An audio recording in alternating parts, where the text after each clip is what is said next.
შემეცნებით საგანმანათლებლო პროექტი რადიო კინო მზადდება სტუდია კოცის ბაზაზე. პროექტის ხელმძღვანელი კობა ცხაკაია. პროექტის რედაქტორი ნინო ჩხიკვიშვილი. თბილისი 2025 წელი. ალექსანდრე ქუთათელი. პირისპირ. რომანი 2 ტომად და 4 წიგნად.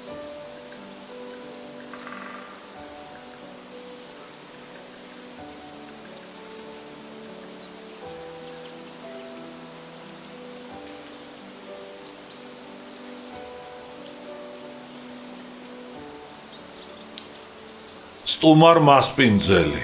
მეორე. ჩემი აზრით, მამაო, ეს წიგნიც უნდა დავწვათ ცეცხლზე სხვა წიგნებთან ერთად. ვინაიდან შესაძლოა ჩემმა ბიძამ, სენიორმა, თავის რაინდულ სნეულებისაგან განკურნების შემდეგ ხელი მიჰყოს ლექსების კითხვას, ან თვითონვე გახდეს პოეტი, რაც კიდევ უფრო უარესია, ვინაიდან ამბობენ, ექსენი აბეზარი და განუკურნავიაო. სერვანტესი. პლატონისათვის სასტუმროში ტახტზე გაეშალათ ლოგინი. სასტუმლის ახლოს პატარა მაგიდაზე ლამპა იდგა. პლატონმა ჩემოდანი გახსნა და წიგნები ამოიღო. ძილის წინ კითხვა უყვარდა. ერთზე ეწერა: ქვეყანა როგორც ნება და წარმოდგენა. მეორეზე ესთეტიკა. პლატონმა პიჯაკი და შარვალი გაიძრო, დაკეცა. ხელით გაასწორა და სკამის ზურგზე სასოებით გადაჰკიდა. მერმე პერანგი და მისი ამხანაგიც გაიძრო. დედაკაცივით დონდლო სხეული ჰქონდა. გრძელი საღამური პერანგი ჩაიცვა. პერანგის ქვემოთ გამხდარი წვივები გამოუჩნდა. პლატონმა თმაში წაივლო ახლა ხელი და პარიკი მოიძრო. პლატონმა კაცმა თითქო ნიღაბი ჩამოიხსნაო. კათოლიკე მღვდელთა ქუდის მსგავსი ჩაჩი თავზე ჩამოიფხატა. აბრეშუმის საბანი გადასწია, დაწვა. გერმანული წიგნი აიღო ხელში, გადაფურცლა და კითხვა დაიწყო. დაღარული სახე მსახიობივით დაეძაბა. ხაშხაშით მთვრალის მსგავსი თვალები სტრიქონებს მიაპყრო. ცოტა ხნის მერმე კორნელის დაუძახა. წიგნი გადასცა და უთხრა: აბა, ამ აბზაცს თუ გადათარგმნით. კორნელიმ შეუცდომლად გადათარგმნა. ერთხელ ქრისტე მიდიოდა გზაზე, რომელზედაც მკვდარი ძაღლი ეგდო. ყველამ ზიზღით აუქცია ლეშს გვერდი. მხოლოდ ქრისტემ შეხედა და შეამჩნია მისი მარგალიტივით კრიალა კბილები. პლატონს გაუკვირდა, შეაქო და ხელოვნების ფილოსოფიაზე ჩამოუგდო საუბარი. კორნელის მასთან საუბრის თავი არ ჰქონდა, მით უმეტეს ფილოსოფიაზე. საცნაურია მეტად ქრისტეს მიერ სილამაზის განჭრეტა ყოველ ქმნილში და სიყვარული ყოველი არსისა. ასეთი ქრისტიანული გაგებით არის დაწერილი ბოდლერის ლეშიც. დამპალ ჩონჩხს ისე როგორც ვარც, უცქერდა ზეცა ლურჯი ალერსით. ხედავთ, ესთეტიკური ღირებულების რა მაღალ რანგში აქვს აყვანილი სიმახინჯე. თუმცა ყოველივე ეს იწილო ბიწილოს მაგონებს ჩემო კორნელი. ვერც ქრისტეს დიდი სიყვარული და ვერც დოსტოევსკის სიკეთე და სილამაზე იხსნის ადამიანს სიკვდილის შიშისაგან. რელიგია, ფილოსოფია, ხელოვნება, პოლიტიკა, მეცნიერება და ტექნიკა. ვერც ერთი მათგანი ვერ იხსნის ადამიანს და ქვეყანას დაღუპვისაგან. იბადებიან აურაცხელი პლანეტები, თავს აღწევენ ვულკანურ ხანას და ცხრებიან. მერმე მათზე ორგანული ცხოვრება ჩნდება და ბოლოს ისევ ბერდებიან ისინი, კვდებიან და უზარმაზარ გაცივებულ მასად იქცევიან. ჩვენი დედამიწის ბედიც ასეთია. ყველაზე უკეთ დაიტირა ეს დედამიწა არტურ რემბომ, რომელიც ტრაგიკულ შეეძიებდა ადამიანის გამოსავალს ამ ქვეყნიდან და პლატონმა წაიკითხა მთვრალი ხომალდის უკანასკნელი სტრიქონები. უძრავ სივრცეში ხეტიალას, მე მეწოდება ევროპა თვისი შეღობილი ნავსადგურებით. პლატონი ცდილობდა შეუცნობის წინაშე მისტიკური შიში ჩაენერგა ჭაბუკისათვის. იგი ლაპარაკობდა და ლაქლაქებდა მიწიერი ცხოვრების ამაოებაზე, კაცობრიობის დაღუპვისა და მსოფლიო კატასტროფის გარდაუვალობის შესახებ. ახლა თავი დიდ მოძღვრად, მასწავლებლად წარმოედგინა და კორნელის კი თავის მოწაფედ თვლიდა. მაგრამ მოწაფე ისეთი ურჩი აღმოჩნდა, რომ თვითონვე დაიწყო თავისი მასწავლებლის ჭკუის დარიგება. მაპატიეთ, შეაჩერა მან პლატონი. პირდაპირ, პირუთვნელად უნდა გითხრათ. აი თქვენ ამდენს ლაპარაკობთ რელიგიაზე, ფილოსოფიაზე, ქრისტეზე, მსოფლიოსა და ადამიანის განწირულობის შესახებ. ლაპარაკობთ ყველაფერზე, უაღრესად განყენებულ საკითხებზე, მაგრამ რატომ არაფერს არ იტყვით დღევანდელ დღეზე? იმ გრანდიოზულ ამბებზე, რომლებიც ამ ქვეყნად მიმდინარეობს. მსოფლიოსა და კაცობრიობის დაღუპვა, ეს ზღაპარია, რომელიც არავის, მათ შორის თქვენც არ გჯერათ. საოცარი ხალხი ხართ დეკადენტები. ნაცვლად იმისა, რომ ცრემლები ღვაროთ მსოფლიოს დაღუპვაზე, კაცობრიობის მომავალ ტრაგედიაზე, უკეთესი იქნებოდა გეფიქრათ თქვენი ქვეყნის ტრაგედიაზე, თქვენს ხალხზე. იცით რა სჩადიან ჩვენში გერმანელები? იცით რომ ნური ფაშა განაგრძობს ჩვენი რკინიგზით საბჭოთა ბაქოში თავის ჯარების გადაყვანას?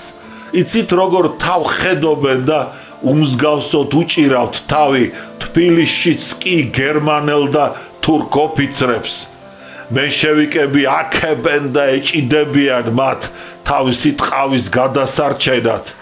მათ კარგად იციან, რომ ერთ საათსაც კი ვერ იბოგინებდნენ თბილისში თუ არა გერმანელი ჯარები. დღეს გერმანელებს ემსახურებიან, ხვალ კი ვის მიყიდიან თავის ხალხს? თქვენ. პლატონმა არაცალა კორნელის აზრის დამთავრება და გააფთრებით დაესხა თავს. დაეცნობილი იყოს თქვენთვის ჭაბუკო, რომ ჩვენ ომისთვის მიჩნეული სამხედრო პირები და მანეკენები არა ვართ. ჩვენ არც პედაგოგები და არც ქრისტიანული მორალის მქადაგებელი ხუცები ვართ. არც პოლიტიკური მოღვაწეები, სოციალისტები და პროპაგანდისტები.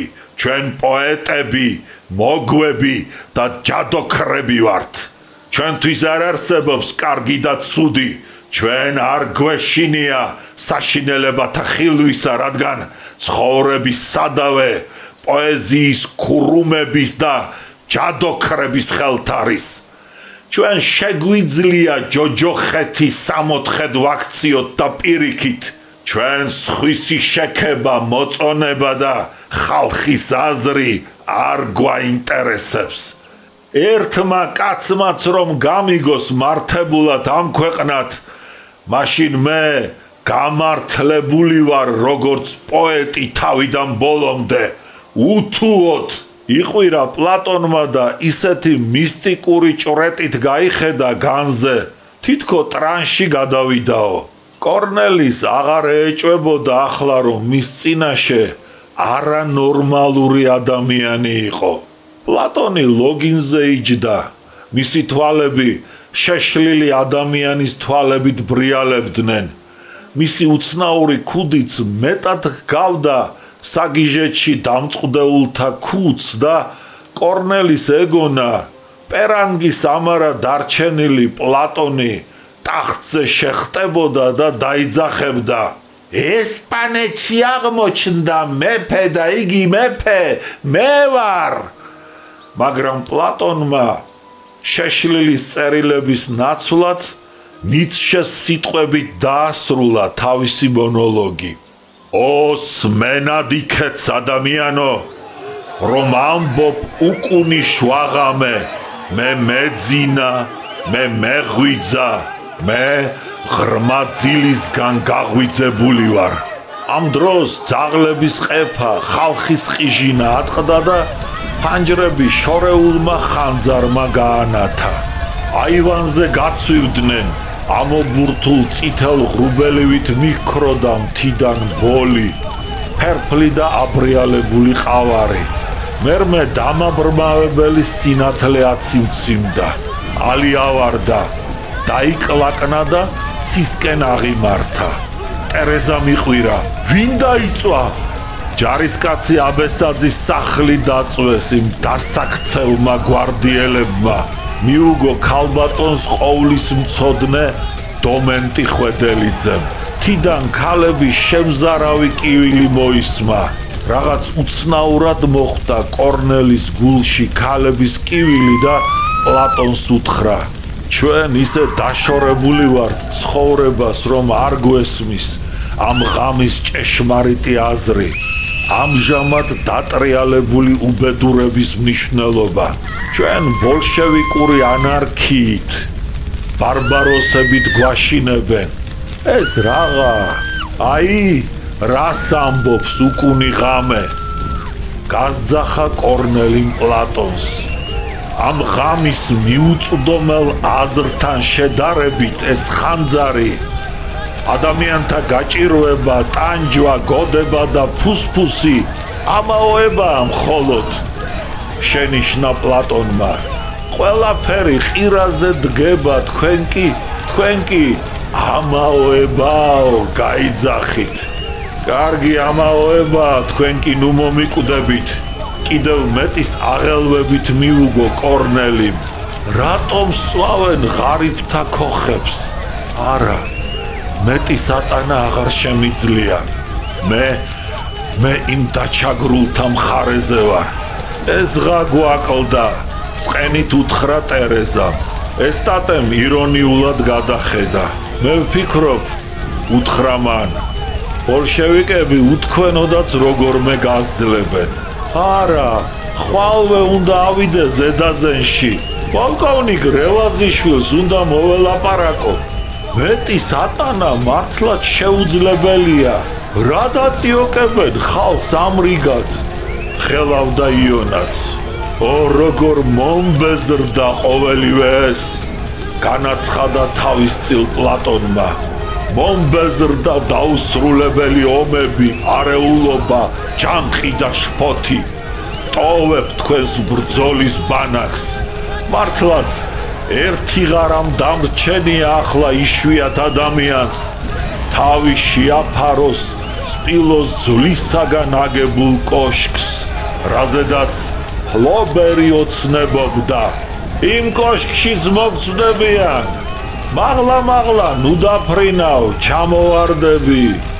მიაძახა სასტუმროში შესულ პლატონს იონამ კორნელიმ იონა აივნის კუთხეში გაიხმო და საიდუმლოდ გაანდო იონა ჩემი აზრით პლატონი სრულ ჭკუაზე არ უნდა იყოს მე ამის უტყუარი საბუთი მაქვს შენ მართლა გამაგიჟებ ამაღავ რას ამბობ კორნელი არ გწყვენია როგორ ბრალსაზდებ იმ ჩვენ სტუმარს პლატონი საეჭვო იდეებით არის ჭკუა ნაღრძობი შედი და ნახე მისი წიგნები იონამ გაიღიმა და იყვირა მაჩვენეთ ის დასაწვავი წიგნები